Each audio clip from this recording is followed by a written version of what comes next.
বিসমিল্লাহির রহমানির রহিম। শেষ করে পরে ক্যামেরা ঘুরে বাংলাদেশ সংস্কারবাদী পার্টি খুলনা জেলার উদ্যোগে আজ দৌলতপুর বাস স্ট্যান্ডে দেশকাল নিউজ পত্রিকার ভিত্তিহীন এবং ভুয়া নিউজের প্রতিবাদে এক প্রতিবাদ সভা আমরা মিলিত হয়েছি এবং দেশকাল নিউজ পত্রিকায় যে ভুয়া খবর ছাপানো হয়েছে তার তীব্র নিন্দা এবং প্রতিবাদ করছি এবং সেই সাথে সংশ্লিষ্ট সাংবাদিকের দৃষ্টান্তমূলক শাস্তির দাবি করছি।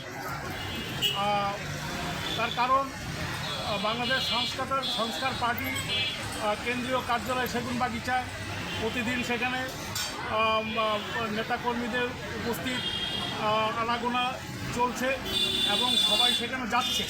তারপরেও সংশ্লিষ্ট সাংবাদিক উনি নাকি ওইখানে গিয়ে কোনো অফিস পাননি। এত বড় মিথ্যা ভুয়া প্রচারণা সে কীভাবে করলো এই জবাবটা আমরা চাই এবং এই সাংবাদিকের উপযুক্ত শাস্তি দাবি করছি। ধন্যবাদ।